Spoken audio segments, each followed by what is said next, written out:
Hello everyone, welcome. This is Ethics and I'm Mark Thorsby. In this video we're going to be taking a look at Kant's lecture on ethics. We're going to be continuing off from where we were in our last video. So welcome back everyone. I hope you guys are doing well. And again, if you want to follow along, we're reading Kant's lectures on ethics and we're looking at the Hackett version translated by Lewis Infield. So that's the book we're using. There are other editions.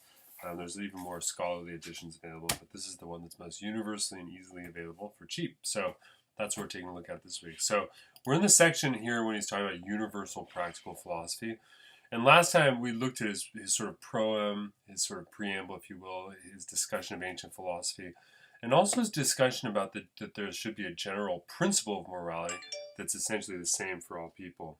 We're going to see today, he's going to sort of begin to develop this discussion even further. And it begins with the distinction between active and passive obligations. Or as the chapter title is, des obligations actives et passives. And forgive me, I don't speak Latin, so I don't know if I pronounced that correctly. But let me say a little bit about that, about the context and the use of Latin here, of what Kant is doing. You have to remember that the book we're looking at here is his Lectures in Ethics, and Kant would have written and delivered his lectures in accordance with the norms, the academic norms of his day. And in particular, given the fact that he's using a very specific textbook that's actually been approved by the university. But even though Kant is using these other people's books in ethics, or if you will, Kant is ultimately very much articulating his own moral theory. So, but one of the things here to notice is that Latin was used very much in German philosophy, particularly in terms of technical German philosophy. It still is today, in fact. But in Kant's day and age, this is the case to such an extraordinary extent that one of the authors he's studying here, Alexander Gottlieb Baumgarten, who actually is the person who coins the term aesthetics, his entire original work is in Latin. So Kant is literally borrowing and using and discussing these distinctions and capacities and faculties that ultimately precede Kant. So Kant is sort of using the language of his own day in order to push forward. So that's one of the things that's interesting here. So you'll see, though, that in this video, our focus will really be on those distinctions that are really relevant for understanding Kant's moral philosophy, and a little less in terms of understanding Kant's dialogue with Baumgarten or other contemporary philosophers of his own day. So sort of jump into it here. For Kant, there's this key distinction between active versus passive obligations. He says that he begins by saying that all obligations to high-minded action are obligations activa. So he's going to see here is that passive obligations, excuse me, let's say this, start with this, is that an active obligation is an obligation in which it's necessitated out of reason, so it's a necessity of reason. It's an obligation to act in such a way, so it's something you have to do, but it's an obligation to the action, not to the person. So active obligations are going to be the most objective forms of obligations that he thinks we have, whereas passive obligations are things that we have to fulfill for another person. And we do it not only for the action, but we're not only obligated to perform the action, but we're also obligated to the person for whom we're doing the action. So think about if you're keeping a promise, that has it as an obligation to the person you made the promise, and so that's a passive obligation. But promise keeping and such, or just being honest, is, I shouldn't say those aren't the same things, but just to be honest is, for instance, an active obligation. So he begins by making this distinction between the active and the passive obligation. Now, one of the things he will do is he's going to deny that there are conflicts of obligation. So you can, for instance, you cannot, for instance, have a conflict of duty. You can only have a conflict of motive. So this is really important because realize here is that Kant's view is ultimately going to be that using the reason and using our faculty of understanding, we ultimately can gain insight into actions that we're morally obligated to perform. The ones that these active and ultimately objective moral obligations that we have are ultimately grounded in reason. And so since they're grounded in reason, Kant thinks that you can't have an action that is by its very reason, something moral, come into conflict with another action that is by its very nature also a moral duty or an obligation. So you can't have moral conflicts of obligation, or conflicts of duty rather, but you can have conflicts of motive. So perhaps the reasons why, so for instance, imagine a case in which my wife asks me if she's looking fat and we're about to go to a party. Should I lie to her? Well, you can see here in this case is that for Kant, there's no moral conflict of duty here, because you might say, well, I have a duty not to hurt my wife's feelings, so I should lie to her. I have a duty to tell her the truth, so I should tell her the truth. So which conflict, which duty should I perform? It looks like there's a conflict. Kant thinks that really those sorts of cases are really conflicts of motivation, not conflicts of reasoning or the duty themselves. So, but it is important here to recognize that Kant does recognize that the multiplicity, that we have a sort of multiplicity and flux of obligations that we fall under. He says, quote, many obligations arise, they grow and cease. When a child is born, an obligation is created. As it grows, the obligations grow. When it reaches a man's estate, it ceases to be under the obligation which rested upon it as a child. The man is, to be sure, still under an obligation, but this arises from the benefits he's received from his parents and is not the obligation of his childhood. So Kant has this sense that just by the very nature that we are human beings that are endowed with reason ultimately, this initiates us into obligations. And those obligations are many, various, and they change as we grow and as we change. So this means maybe we need to do here something of what we might call as a typology of obligations.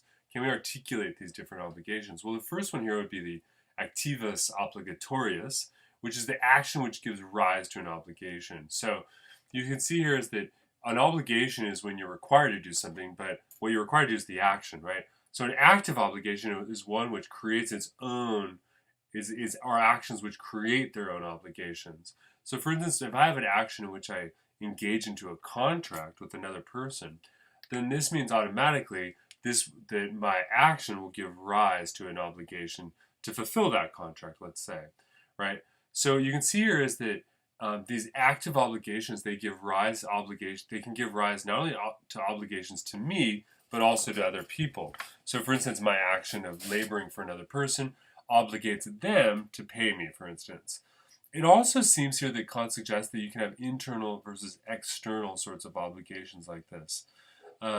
It's not clear, though, what he means, and that's why I sort of put a question mark here on internal versus external, but he seems to suggest that there is a distinction between obligations which arise internally versus obligations which arise externally. And I think he really clarifies this later. Now, actions which are not free and do not involve one's personality don't give rise to obligations. And so what this ultimately means for Kant is that obligations therefore presuppose freedom.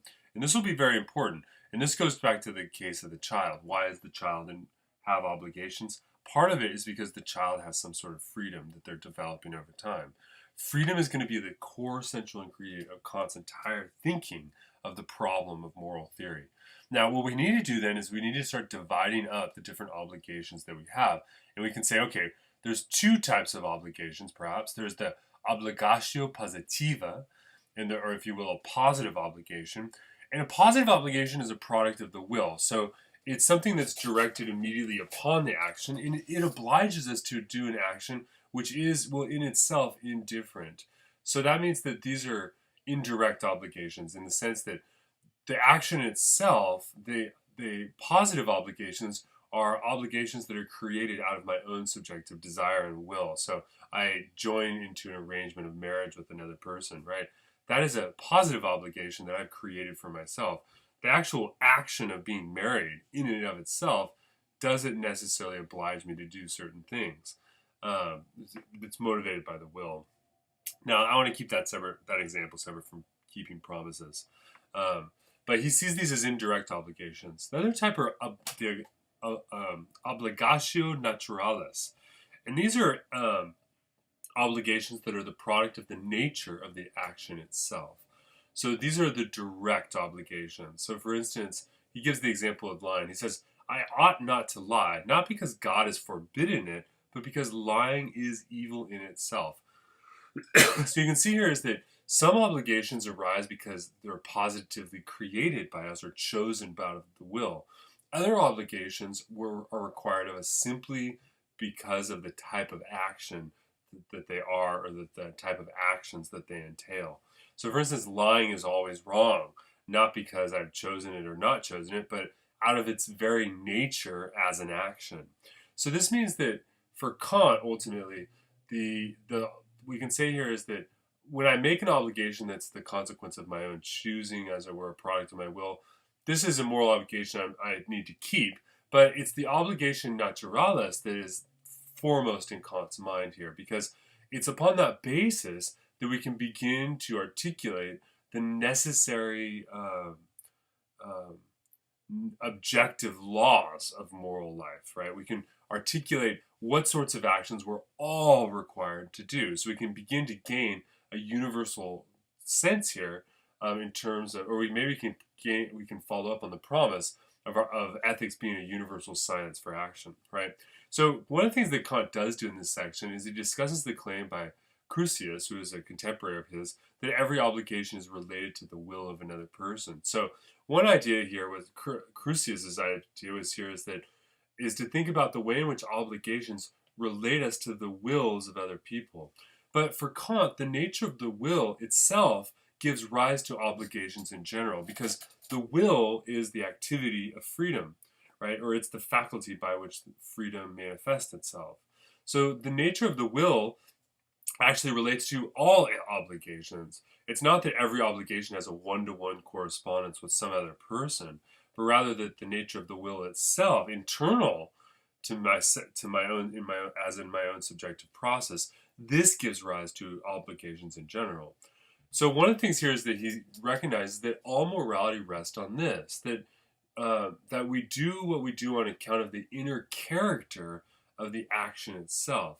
Consequently, what gives rise to morality is not the act, but the disposition from which its performance springs. So you can see here is that for Kant, the actions which we're morally required to do are actions which are moral in virtue of their inner necessary formal character, right? And that ultimately, the thing which is most important for morality ultimately isn't the action, because the action is required, but rather the question for us is how do we gain the performance to do these things, right? What sort of disposition do we have to have in order actually to fulfill our duty? So we can talk here now about what we might call as the quality of obligations. Now, we've already talked about there being positive obligations and natural obligations. Well, here we're going to see that Kant will distinguish, and very much in line with classical logic, a distinction between the quality of our obligations. Some qualities are affirmative and other qualities are negative. So an affirmative obligation is an obligation that binds us into a commitment to do something. This isn't the same language as the positive obligation, because Kant reserved the notion of the positive obligation for being the obligation that we choose as the product of our will. An affirmative obligation is just to say that you're obligated to do something. Whereas a negative obligation, or a negativa, I think it was negativa. I think that my autocorrect changed that. Are obligations that bind us not to do things, or in other words, they bind us to our omitments. So affirmative obligations have commitments. Negative obligations have omitments. They're actions that we're obliged to omit out of the course of our conduct. So you can see here we're starting to gain sort of a matrix of distinctions that'll help us better understand the nature of obligation in Kant's philosophy, or in moral thought. So objective perfection is in the action itself, and subjective goodness lies in the conformity of the will of another. One of the things here that you're going to see that Kant will discuss is the notion of perfection. In his view, perfection is possible, but subjective goodness, we can't confuse objective perfection with subjective goodness, where subjective goodness is about whether or not my will is actually in conformity with the objective laws, right? He quotes on page 23, in all our actions, therefore, we may have in view either objective or subjective morality. So Kant recognizes here that when we talk about morality, we can sometimes talk about it with in the objective sense, but sometimes we also will think about morality in the subjective sense. Now, even though we can have a subjective sense of morality, we're going to see here pretty quickly that for Kant, ultimately what's moral has to be objective and not subjective, right? In fact, this is why you're going to see he's going to distinguish here is that subjective laws are what he calls the precepta, whereas moral laws, objective laws are precepta, and all moral laws are precepta. Subjective laws are what he calls maxims. So a maxim is when I choose a law for myself to live by, not something that's subjectively required morally. Well, there is a sort of moral dimension to making your own maxims, but the objective laws, the moral laws themselves, these ones which are grounded in the activity of the action itself, are what he calls the precepta. Now, this means that the moral status of an action relates to the action itself. This is highly important. So notice here that this is very different from Aristotle. For Aristotle, the question, and just to sort of contrast it with our earlier study, for Aristotle, the question of ethics was a question about how we can articulate the necessary conditions to attain happiness. Those necessary conditions for Aristotle tended to be relativistic and they tended to be situational, which meant that for Aristotle, knowing when that it wasn't a matter of saying that lying is evil or always wrong, but that ultimately the honest person knows when it's appropriate to tell a white lie, as it were. So you can see here is that for Aristotle, this means that action is ultimately instrumental towards happiness. Whereas we're going to see that what Kant seems to do is he doesn't seem to look at action as being instrumental, but rather thinks about what is an action unto itself. And then from there, he begins to derive his sort of moral theory. So I want you to start to get a sense here about the way in which Kant's moral thinking divides and is very, let's say, the way in which Kant's moral thinking is really a different path than what we saw in Aristotle. And this will become even more clear when we look at Nietzsche and Foucault in the coming videos. Now, Kant does seem to issue a sort of warning here. He says, to differentiate between objective and subjective morality, though, is absurd. Morality cannot be other than objective, though the conditions of its application may be subjective. So strictly speaking, morality is an objective consideration. Subjective morality, even though we can talk about the sense in which you can have a morality being subjective, the only sense that has is that sense which concerns the conditions for the application of the objective moral law that I need to fulfill our moral obligation. So you can see here that what Kant wants to do here is he wants to strictly argue for the objectivity of moral thought. So, and by the way, this is something that will come under great strain in the modern contemporary period in philosophy. Now, Kant then, not unlike Aristotle, then begins to distinguish and differentiate the good from the pleasant. And the good for Kant is something which is grounded in the understanding, so it's an intellectual thing, and it's also related to something that's universal and true for all. Whereas the pleasant refers to something which is grounded in the senses and pleasure, and it's individualistic and subjective. So the good, you might say, is objective. The pleasant is subjective. And Kant's notion here is that, quote, the concept of the good is the idea of something which satisfies all, and it can thus be judged by the understanding, which is pleasant, be judged by the understanding. What is pleasant is a matter of individual appreciation. So you can see here is that for Kant, the reason that the good is something which is good universally, and because it's good universally, it can only be apprehended by the understanding. Now, and one of the things I would encourage you, if you're interested in this, is to start reading Kant's Critique of Pure Reason, and you'll see that Kant has an even more precise technical way of thinking about the understanding, which, if you go then further and read the Critique of Practical Reason, he'll relate it explicitly to moral theory. So one thing, though, to keep with the text here that we're looking at is the idea that imperatives require us often to do what's not pleasant. So one of the things we notice here is that when we're commanded to do something morally, it doesn't often feel good. So think about when you have to tell your best friend that her boyfriend is cheating on her or something like that.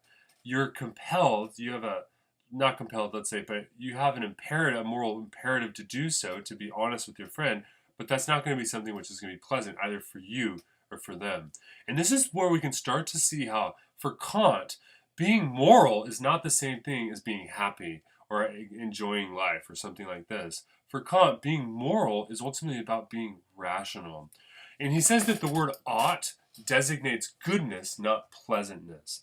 And then he goes into a sort of interesting discussion over Baumgarten and the notion of tautology, and he sort of attacks Baumgarten as is ultimately giving us too much of a tautological moral theory. So I'm going to sort of skip that because I don't think it's as relevant here for what we're reading Kant for, but it is interesting historically. So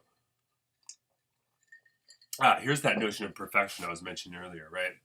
When we talk about moral perfection, Kant says, quote, perfection of a thing is not the same thing as perfection in man. There are degrees of perfection. One man can be more perfect than another, but goodness is the quality which enables us to make the proper use of all our faculties. So moral goodness then lies in the perfection, not of the faculties, but of the will. So this is very interesting. So number one is there is a way in which we can talk about people being more perfect, not in terms of being a perfect person, but in terms of doing the perfect sorts of things. And there are degrees in terms of how well one fulfills their moral obligations or their moral duties, right? And so what goodness is goodness is the quality that enables us to actually use our faculties and understanding and so forth in the right way. And that means that moral goodness, as it's a quality, lies not in the perfection of the faculties, not in our ability to think, but it lies in our ability to will. So moral goodness ultimately is grounded in the will, which is grounded in freedom, or its lack thereof. Now, this then sort of moves Kant into a new sort of section here where he begins to look at what we call moral compulsion. Now, obviously, to compel someone is what we mean by compulsion. When you're forced to do something is what moral compulsion is. Compulsion is when you're forced to do something. So moral compulsion is when you're forced to act morally, right? So let's think about moral compulsion here. And this will be important because, remember, if moral goodness is about the will, then what does it mean? What do we say about people who act good, but the only reason they act good or moral is because they're compelled to do so, right? They don't want to go to jail, for instance. So how do we compare this and how do we sort this stuff out? Well, to start off, there's two types of necessity that Kant draws our attention to. The first is objective necessity. And objective necessity refers to the necessity of an action that's given objective grounds. That is, objective necessity is when there's objective reasons for one thing to follow another thing. Whereas subjective necessity concerns the representation of the necessity of an action per stimulus of the subject. So here, what Kant seems to suggest is objective necessity is grounded in reason itself, whereas subjective necessity is when somehow the subject is stimulated by some sort of stimulus, and that because with that stimulus, the subject is moved to do something or another. So think here about this. Maybe laughter is a good example. So for instance, last night when I was putting my son to bed, my 10-year-old son, I tickled him a little bit. And you can see that when I tickled him, I created a subjective necessity, which meant he was necessarily going to start laughing. But the reason he was acting was because of the stimulus that I was giving him. So you can see here is that his laughter was a subjective necessity, not an objective necessity. You can contrast this, if you want, with Kant's view about telling the truth and being honest. For him, telling the truth is objectively necessary. And that's because there's objective or rational grounds that form the basis of that objective necessity. So it's based in reason, if you will. Now, starting off from that distinction, we can then move forward and then articulate, well, there seems to be two types of compulsion, potentially, right? There's maybe an objective compulsion. I guess an objective compulsion would be a case in which I compelled you objectively to do something, right? Maybe I physically forced you to do something. Whereas subjective compulsion is the determination of a person by that in himself. So maybe objective, see, here's where you have to be careful because Kant will also talk about internal and external compulsion. So, but there's this sense in which you want to say that objective compulsion is external, whereas subjective is internal, because he seems to, subjective compulsion is self-referential to the subject, right? Because it's the determination of the person by and through themselves, right? So you can compel yourself to do something. So what is compulsion in general? Well, compulsion is a determination of the unwilling performance of an action. So compulsion is when you don't want to do something, we make you do it. And you can subjectively compel yourself to do it. Think about when you think I'm going to work out today, and then you do. You compel yourself to do it, even though maybe you don't want to do it, right? Now, this also means that we can render a couple other distinctions. And for Kant, it's important that we render this one right here, which is the difference between pathological versus practical compulsion. Now, pathological compulsion, as it sounds like, is ultimately pathological, or we might even say psychological. And his view here is that pathological compulsion is rendered necessary per stimulus. So it's the same sort of thing here, where there's some sort of stimulus which compels the pathology of a person to act in such and such a way. For instance, here we maybe could imagine a whole variety of actions that people take for psychological reasons that are somehow they're stimulated to do in some way or another. For instance, my wife used to work at I guess it was like a home for people who had psychological or developmental disabilities, and one of the patients there had this problem where I believe she was constantly, I forgot what it is. She was constantly stealing everything, things that didn't make sense. Like she would steal toothbrushes and steal trash can liners, and she was constantly stealing, and it seemed to be because certain stimuli made her uncomfortable, and then she reacted to try to self-medicate through this weird action of stealing. This would be an example of maybe a pathological compulsion. But what Kant has in mind for moral thought is practical compulsion, where practical compulsion is rendered necessary per a motiva, or per a motive. And remember, for Kant, a moral action is something which is a moral obligation is something which is grounded objectively, but it's ultimately also a duty to do that action is grounded in the will. And this means that practical compulsion is ultimately moral, whereas pathological is not. And so, for example, Kant says that animals have pathological compulsion, but for instance, they don't have practical compulsion. He says animals are determined per stimulus. Thus, when a dog is hungry and there's food before him, he must eat. Man, however, in a similar situation, can restrain himself. So there's this notion here is that, for instance, human beings have both pathological and practical compulsion, where practical compulsion reveals a motive to act in a certain sort of way, which isn't merely just the consequence of stimuli on a subject, whereas this isn't the case for animals. Now, obviously, humans also have pathological compulsion as well. Okay, now what we can say a little bit more on practical compulsion, that's namely that in practical compulsion, an action is rendered necessary according to the will that acts.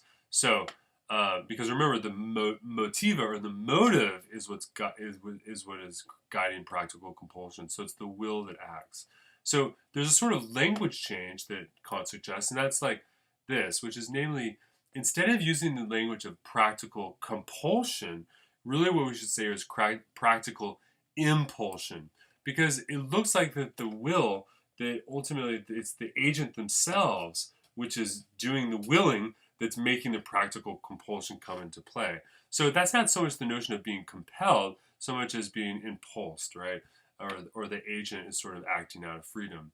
Consequently, he who is determined by impulsive grounds of reason is determined without this being contrary to freedom. Now, this is really important for Kant, which is namely this, is that we can act in such a way in which we're guided by impulsion, but our impulsive grounds might actually come as a result of reasoning. But this doesn't mean that our reasoning is diminishing our freedom. His view here is that ultimately freedom is in harmony with our reason, or moral freedom is. Now, let me take a little drink of water here. Now, in terms of practical necessitation, Kant begins by saying that, well, necessity is practical, not pathological here. And practical necessity is objective, not subjective. So you can see that what Kant's doing here is he's trying to clearly demarcate the lines of the study. Because here, for instance, and imagine this, you probably frequently will talk about ethics, and people will frequently sort of merge from ethics into psychology. And for Kant, this ultimately is a fallacy, because what's happened there is the psychological doesn't take freedom to be an important element, right? Or at least not in this sense of Kant's, right? What he calls pathological be stimuli response sorts of psychological things. And people often slide in between those two things, but Kant wants to clearly demarcate these two.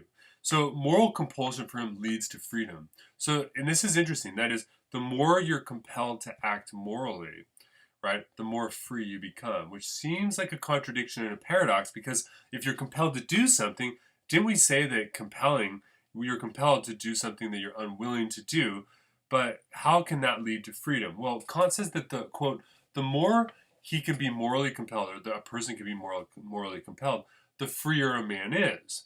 The more he's compelled pathologically, the less free he is. It's remarkable that the more one is subject to compulsion, moral compulsion, the more free one should be.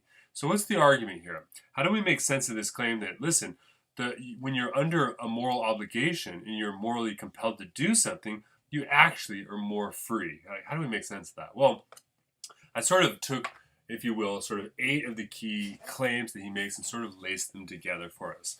The first point here is that obligations restrain freedom. So when you have the obligation to do something, then that means that you're not free to do other things. So freedom is restrained by our obligations. One of the things we notice is that where your obligations cease, freedom emerges. So when you no longer have the obligation to go to school, well, now you have more freedom to do other things, right? So what this means, therefore, is that human freedom is circumscribed by obligation.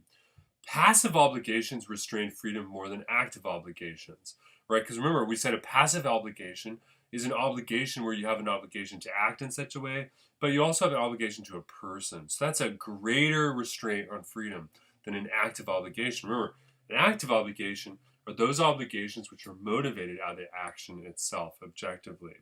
Now, this means that there is a difference between external and bodily freedom and internal, I guess, psychological or mental or intellectual freedom. Now, every obligation is a kind of compulsion. So when you're obligated to do something, there is a kind of way in which you're being compelled to do something. Now, if this compulsion is moral, right, we either are compelled externally or else we're compelling ourselves, right? So if we have a moral compulsion, it's either coming from our own motives or it's coming objectively from outside of us. And we'll see he'll talk about that later when he talks about the law. But this means that finally, 8, the more a man can compel himself, the freer he is, right? Because the more you compel yourself, then ultimately, when you compel yourself, then you're actually actualizing freedom in order to have the compulsion.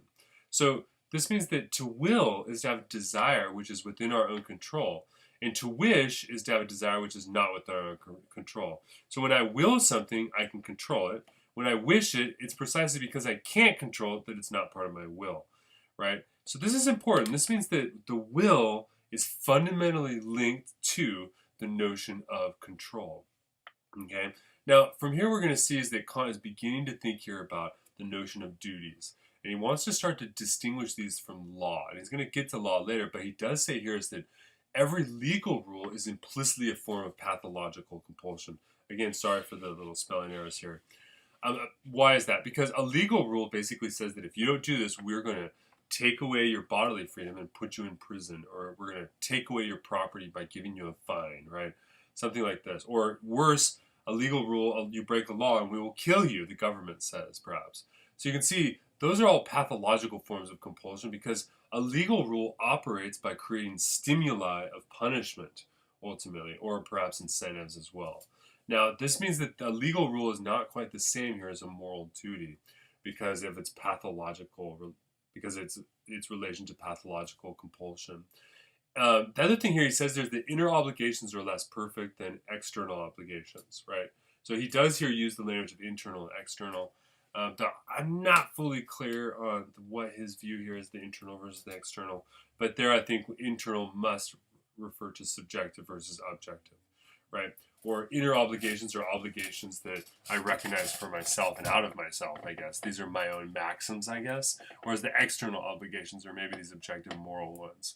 Now, this brings us to the question of duties, because remember, Kant is a deontologist, which means that he's a duty-based, he thinks that the ethics is a duty-based system.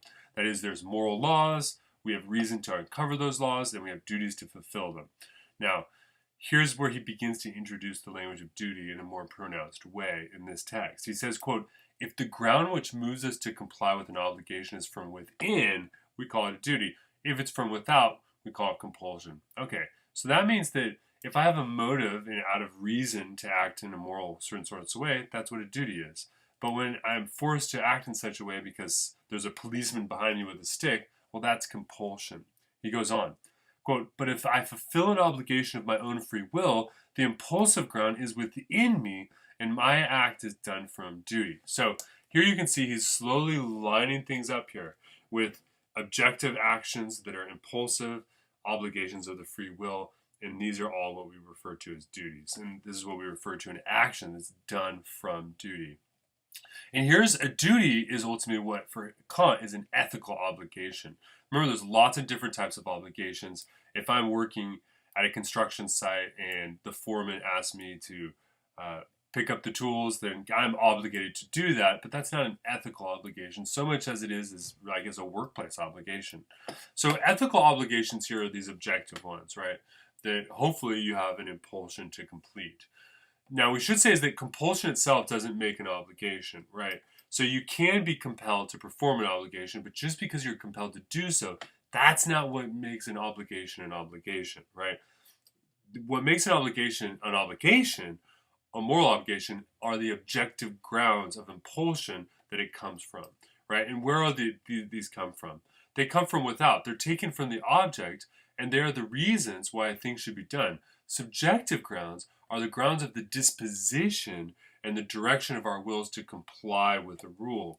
So, for instance, here, right, his notion is that the objectivity of an action is derived in the action itself, not from the subject or the person who perceives the action.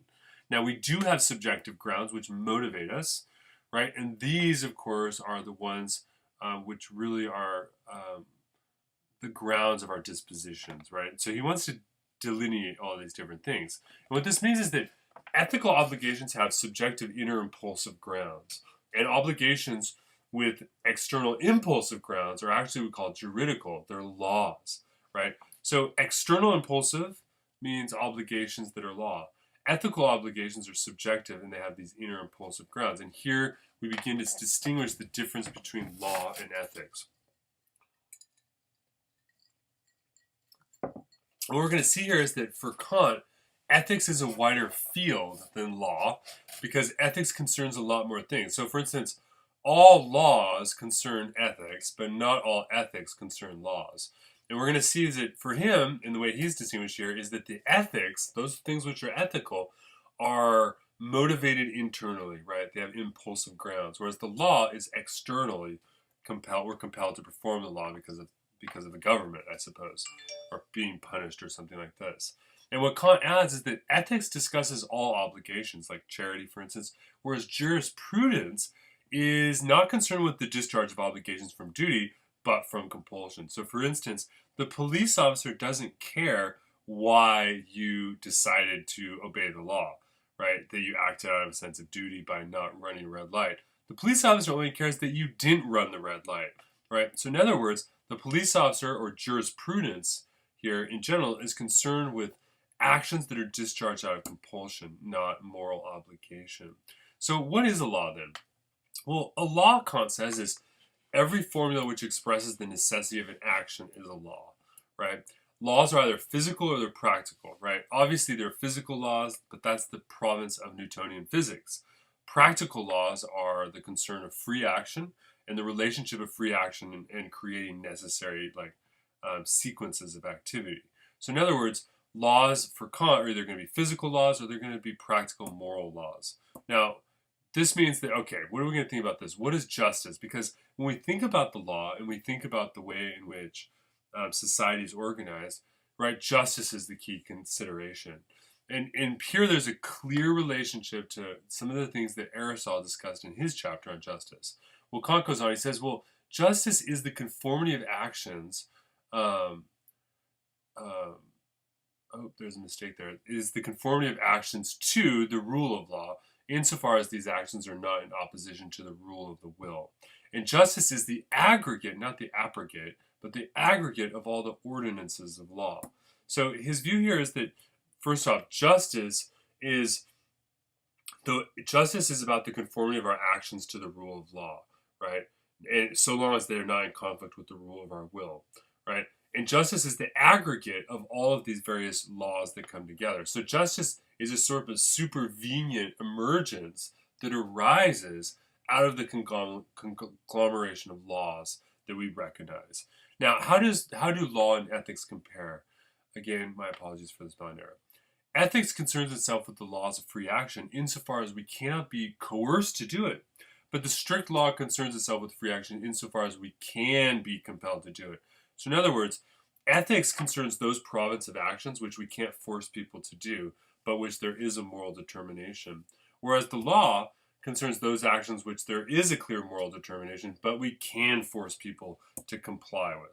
So you can see here, ethics is not the same thing as law, but there's a close relationship to them. And there's also a close relationship between ethics and duties, right? Kant says, quote, all duties appertain to the sphere of ethics as soon as the impulsive ground of their performance is derived from their own nature. And so he gives this example: the overlord cannot dictate in what spirit its subjects should pay. Ethics demands the spirit be good. So for instance, here we can recognize that, okay, ethics is about the impulsive grounds. It's about how I will myself to act in conformity with the objective determination of an action, or an objective moral determination based upon the inner character of an action. So that's what duties are about. But notice here is that you can't force someone to be ethical, even though you can force them to be legal, right? So for instance, forcing someone to pay a debt that they owe is legal, but that doesn't mean that people will ethically do it with happiness, right? His notion here is that ethics demands that the spirit be good, because ethics demands this impulsive ground to act in accordance with the duty. So what this means, number 3, is that it is the willing disposition which constitutes morality. So when we look at morality and we differentiate it from that which is law or criminal justice, you might say, what we're differentiating here is the difference, the way the will plays a role in the determination of action. Okay? So this means that, quote, the heart is the principle of moral disposition, and it is moral goodness which God demands, right? So Kant here, he's constantly referring back to God, and that's because in Kant's day and age, it's considered, as living in a Christian world and in a Christian culture, he's constantly sort of reconciling his own position with the theology of his own day. And so he's constantly sort of referring to these. He's also very much concerned with the relationship between ethics and the divine itself. It's a very important sort of problem here, especially when most people, many people, I don't know about most, but many people consider that which is moral to simply be that which God commands or demands of us. And you can see here is that what Kant thinks is not quite that.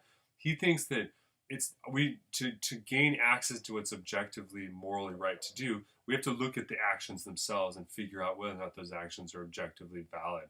If they are, we have to do them. And it doesn't matter what God says. It just so happens to be the case that all of those things are consistent with the commands that God gives, right? So this means that we can talk about the supreme principle of morality. And what is the supreme principle of morality? Well, there's sort of 2 points to consider. Well, on the one hand, there is a principle that's needed for discriminating our obligations. So we have to have some way of figuring out about knowing what our obligations are. We need a measuring rod for determining right action, as it were. But there's also another principle, and this concerns the performance or the execution of obligatory acts. And here's the difference between knowing how, or what Kant calls the mainspring of our actions. So here there's a difference between knowing what versus knowing how. And if we're going to try to uncover what the supreme principle of moral philosophy is, then we have to recognize that there's different types of principles. Now, we can ask here, where is the supreme moral principle? Well, for Kant, it resides in the understanding. So it's an activity of the intellect that enables the supreme moral principle to surface, right? And here he says, but the motive is a moral feeling. So be clear here, is the supreme moral principle is something intellectual derived by reasoning and the understanding. But we also have moral feelings and motives that are psychological and pathological, right? We can have conflicts of feeling, right, but not conflicts of understanding. And this is where Kant's notion, again, that when we think we're in a conflict of moral duty, it's actually a conflict of motive that we're involved with. What we need to do is we need to avoid confusing the principle of judgment, which is what we might call the norm, from the principle of the motive, which is what we call the incentive, right? And so the supreme principle of morality seems to concern the norm here, not so much the incentive. One thing we do know is that the supreme principle of morality is not pathological, according to Kant. The laws are objective and they're not subjective. The pathological is by necessity, by definition, something which is subjectively rendered. Therefore, none of the ethical laws, which can be derived objectively through an analysis of the inner character of our actions themselves, can be pathological laws, right? So the supreme principle of morality is not pathological. So here we can recognize there is a difference between motives versus intellectual inclination. So there is a distinction between moral feelings versus moral inclination. And so what Kant wants to do here is he recognizes that we have moral feelings, we have pathological feelings which sort of motivate us. These are our incentives, if you will. But this is different from intellectual inclination. That is, Kant wants to sort of recognize, he doesn't use this language, but what contemporary philosophers call the force of reason. There seems to be certain arguments and certain analyses rationally leads us to an intellectual inclination. So he wants to make this distinction because ultimately, if our moral life is grounded in the understanding and not in our pathology, then that means we have to sort of recognize. Now, remember, motives play an important role. He doesn't deny that because ultimately it's the impulsive grounds which are motives. So that's a qualification in terms of acting. But ultimately, the intellectual inclination that's created through reasoning itself is not the same thing. It's not pathological. Moral laws are what we call categorical laws. And this is what Kant in his later work and more will call the categorical imperative. Categorical means this. When you talk about a category, you're talking about all of something. So I have here an iPhone. You can say I use the word smartphone. When I use the word smartphone, I mean to refer to all phones that are like this. Not just the iPhone, but all phones that can do the things that this iPhone can do. So in other words, by articulating using the term smartphone, I'm pointing to the category of smartphones. In the same way, Kant's view here is that our moral actions are categorical actions. In other words, a moral action is something that superimposes itself upon the entire category of all possible human actions. So categorical laws are absolutely necessary to complete or to perform because they're always enforced under all conditions. They are universal to the nth degree. Kant says, quote, "For a moral law states categorically what ought to be done, whether it pleases us or not." So the first thing here is to recognize that so he doesn't care whether or not a moral law makes you feel good or whether or not you like the moral law. The moral law commands categorically. That is, it commands to the entire region of all possible human action. You're universally obligated to perform categorical laws or categorical duties, obligations. Now, the ethical principle is a surely intellectual principle of pure reason. And so this is going to be important because for Kant, ultimately, the categorical imperative is the supreme principle of morality. And Kant will argue against the divine will here. And I'm just sort of putting this as a sort of scholarship note. Kant, what he wants to sort of say here that, listen, moral laws are in conformity with these religious laws that come out of the divine will and out of theology. But you don't have to in order to be moral, you don't do what's moral simply because God commands it. But God's command does, in fact, motivate people and does make the law effective. He says, quote, "Moral laws can be right without a third being, but in the absence of such a being, to make their performance necessary, they would be empty." Men were right, therefore, in recognizing that the absence of a supreme judge would make all moral laws ineffectual. There would be no incentive, no reward, no punishment. Knowledge of God is therefore necessary to make the moral laws effective, but it's not necessary for the mere apprehension of those laws. Sorry, it's driving me crazy that I have these spelling errors in this presentation, so sorry about that. But you can see here is that for Kant, ultimately, he sort of wants to sort of say that, yeah, the theology and the discussion that our morality is related to God's will and to the Bible and these other texts, the Quran, for instance, right? He wants to say, nah, those are important to have and maybe motivate us and make the law effective, but ultimately the law is grounded in reason. And so we can continue here with the notion of the categorical imperative as being an operation of the understanding in reason, a rational operation. In other words, the principle of morality is internal and intentional, is internal and intellectual, and is therefore an activity of pure reason. Morality, he says, is in the harmony of actions with the universally valid laws of the free will. It is always the relation in which actions stand to a general rule. This is going to be very important. What Kant's going to start to do here is argue that moral laws are categorical, and they actually have a sort of formula to them. Namely, they seem to be articulated as rules. And he's going to say later that the essence of morality is that our actions are motivated by a general rule. That is, that the reasons for the actions are to be found in such a rule, such that if we make it the foundation of our conduct, that our actions shall be consistent with the universal rule, which is valid at all times and for everyone, then our actions have their source in the principle of morality. So in other words, the supreme principle of morality is this categorical principle, which is about the objectivity of moral actions.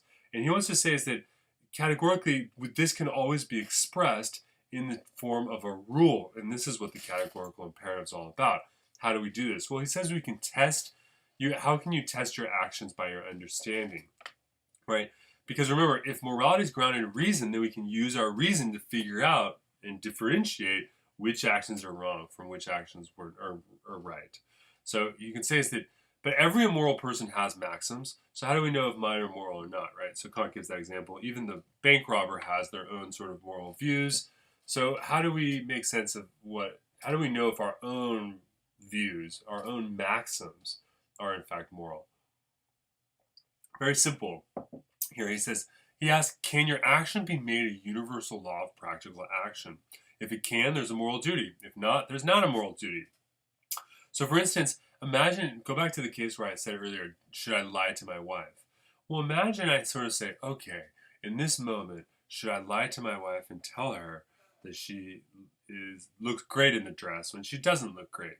What we can see there is that you can ask yourself, well, what if my maxim, which is to lie, in this case, lie to your wife, was a universal law of practical action? In other words, what if every husband was always required to lie to their wives when they're asked questions of their wives? Well, you can see here that it doesn't really make much sense, because what would happen if everyone was required to lie, all husbands were required to lie to their wives, then what would happen is that wives would stop asking their husbands questions. You can see here is that it becomes self-contradictory. And just in the same way in which logic forbids contradictions, Kant's moral philosophy forbids contradictions in terms of their applicability to the categorical imperative. In other words, you can't imagine lying to be categorically a part of the category of things you have to do under all conditions. And that means that lying has to be wrong. By contrast, I can't imagine telling the truth or being honest to be a categorical condition or a rule, right? Go back here. I can imagine it to be a rule that we're all required, a general rule that we're all required to do. So if honesty can be a general rule categorically, then it must also be a moral obligation. So what this means is that we can then distinguish moral versus immoral acts. And here's what Kant says, and there's two passages I pulled for you. The first is, if the intent of the action can, without self-contradiction, be universalized, it is morally possible. If it cannot be so universalized without contradicting itself, it is morally impossible. So lying is a moral impossibility. Being honest is a moral possibility. Further on, he says that action is immoral whose intents cancels and destroys itself when it's made a universal rule. It is moral if the intent of the action is in harmony with itself when it's made into a universal rule. So lying actually cancels and destroys itself out, because when you lie and it becomes universal, then the conditions in which you tell the lie cannot arise, because people won't ask questions, because communication is predicated on telling the truth. So that means that lying has to be immoral and being honest has to be moral. So why do we hold to moral actions, though? Well, his answer is an action is immoral not because the understanding is at fault, but because the will or the heart is depraved. So Kant thinks the heart speaks louder than the mind. I guess that is, the heart speaks louder than the mind. In other words, that when we do immoral actions, it could potentially be, but it's not generally because we have a problem with our mind, our intellect. It's because we have a problem with our will, right? So then the question is, well, okay, if that's the case, Kant, then how do we actually learn to desire what's intellectually moral? Because it's pretty clear here that what I can reason to be moral isn't that persuasive in terms of how I actually conduct myself. And Kant says, well, guess what? This is the philosopher's stone. To reconcile the head and the heart is no small matter. And so what Kant argues is that maybe the way we can understand this is to understand the notion of a moral habitus or moral habits, right? A moral habitus is a reference to the sorts of habits that you have developed over time, and that those habits have inculcated you into a certain set of moral obligations. In his view, he says, quote, "Man is not so delicately made that he can be moved by objective grounds. He's not endowed by nature with a spring which could be wound up so as to produce the desired result. But we can produce a habitus, which is not natural but takes the place of nature and is produced by imitation and often repeated practice. By repeated doses of such treatment, we can inspire the child with such an abhorrence of vice as will become in him a habitus." So Kant's view here is that, okay, so how do we get morality? How do we get people to act morally? Well, what we do is we can discover these things in reason, but then that we need to institute them into our habits. Because our habits are when we repeat things over and over, and then they become natural to us. And it's when we do that, then suddenly the certain moral practice will become natural, as it were, even though it's not really the product of nature, but rather the product of imitation. And this brings us to the final conclusion of our video today.